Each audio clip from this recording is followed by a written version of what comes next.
Hi friends, welcome to our channel. இனி நாம பார்க்க போறது சூப்பரான ஒரு ஸ்நாக்ஸ் ரெசிபி தான். வாங்க வீடியோக்குள்ள போலாம். நான் அரிசி மாவு எடுத்துர்க்கேன். கடையில வாங்குன அரிசி மாவு தான். மரவள்ளி கிழங்கு வேக வச்சு கடைங்கள்ல விக்கும். அந்த மாதிரி கிழங்கு வாங்கிட்டு தோல் எல்லாம் எடுத்துட்டு இந்த மாதிரி கட் பண்ணி வச்சிருக்கேன். உடைச்ச கடலை எடுத்துர்க்கேன். எள்ளு, உப்பு. இவ்வளவுதான் இந்த ரெசிபிக்குள்ளது.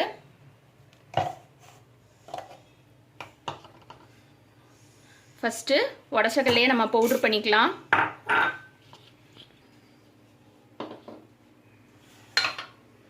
பவுடர் பண்ண உடைச்ச கடலையை அரிசி மாவோட சேர்த்துடலாம்.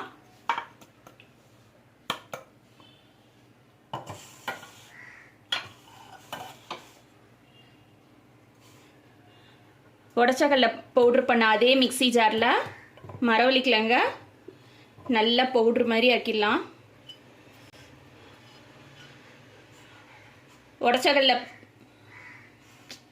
உடைச்சகல்ல பவுடர் பண்ண அதே மிக்ஸி ஜாரில் மரவள்ளி கிழங்க அரைச்சிட்டு வந்துடுறேன். தண்ணி சேர்க்கக்கூடாது. மரவள்ளி கிழங்கு பாருங்க, இந்த அளவுக்கு நல்லா அரைஞ்சிருச்சு. இதை நம்ம இதில் சேர்த்துடலாம்.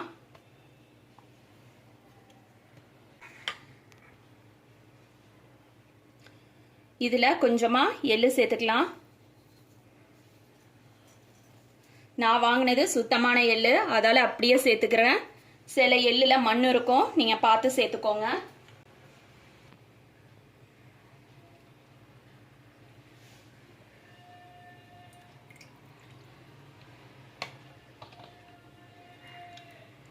கட்டி பெருங்காயம் கரைச்சி வச்சுருக்கேன், அதை சேர்த்துக்கிறேன்.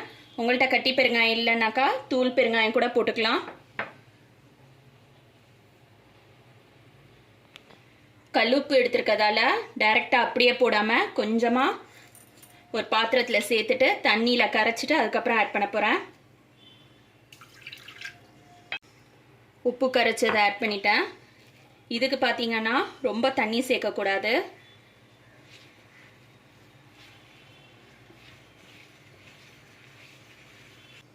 ஒரு கரண்டி அளவுக்கு எண்ணெய் சேர்த்துக்கிறேன், சூடான எண்ணெய். நான் இதோட அளவுகள் எல்லாமே டிஸ்கிரிப்ஷன் பாக்ஸில் கொடுக்குறேன், நீங்கள் செக் பண்ணிக்கோங்க. மாவு பார்த்தீங்கன்னா இந்த அளவுக்கு பிசைஞ்சிருக்கணும், கெட்டியாக இருக்கணும். மாவு ரொம்ப தளர்த்தியாக இருக்கக்கூடாது. மாவு பார்த்தீங்கன்னா இந்த அளவுக்கு கெட்டியாக இருக்கணும். மாவு கெட்டியாக இருந்தால் தான் முறுக்கு ஒழுங்காக வரும். தண்ணியாக இருந்துச்சுன்னா மாவு எண்ணெயை இழுக்கும்.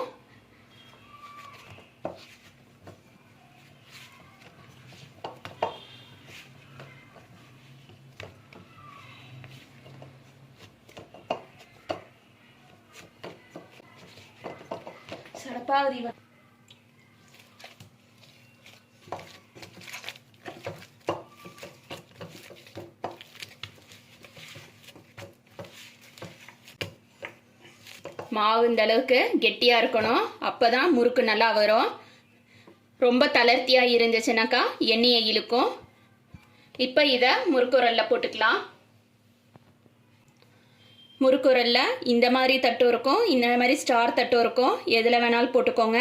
நான் இன்னைக்கு இதில் போட்டு காட்டப்போகிறேன்.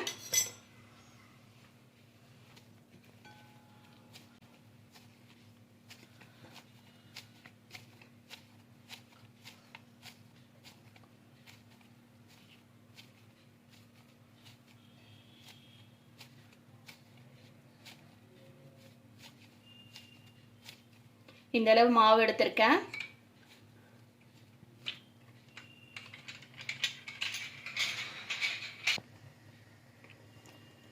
இப்போ நம்ம முறுக்கு பொரிஞ்சுக்கலாம்.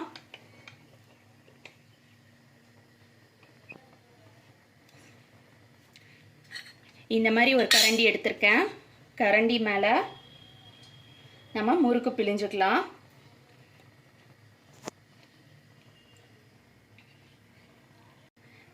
ஏற்கனவே உங்களுக்கு முறுக்கு புளிய தெரியும் அப்படின்னாக்கா நீங்கள் டைரெக்டாக எண்ணெயில் போட்டுக்கலாம்.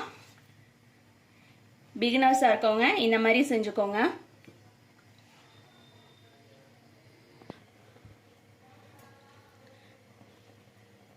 கடாயில் எண்ணெய் வச்சுருக்கேன். எண்ணெய் சூடு வந்துருச்சான்னு செக் பண்ணிக்கலாம். எண்ணெய் சூடு வந்துருச்சு. இப்போ முறுக்கு போட்டுக்கலாம். அடுப்பு வந்து மீடியம் ஃப்ளேமில் தான் வச்சுருக்கணும்.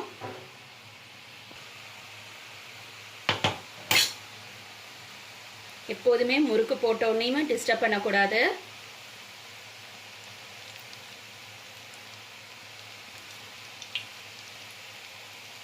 இப்போ இதை திருப்பி போட்டுக்கலாம்.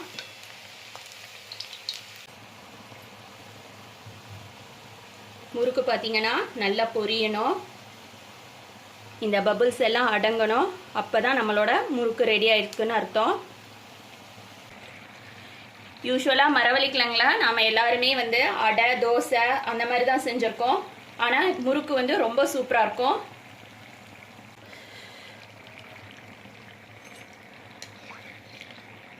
இப்போ நம்மளோட முறுக்கு எடுத்துடலாம்.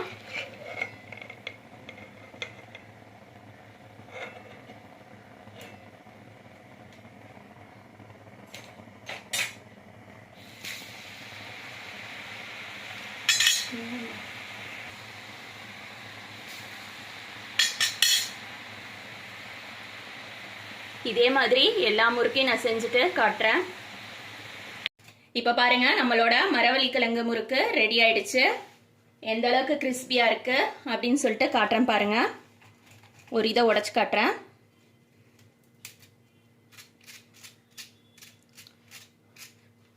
ஆறி போன முறுக்கு தான், ஆனால் நல்லா கிறிஸ்பியா இருக்குது. நம்ம சொன்னாதான் யாருக்குமே தெரியும் இது மரவள்ளிக்கிழங்குல செஞ்சதுன்னு, இல்லைன்னா தெரியாது.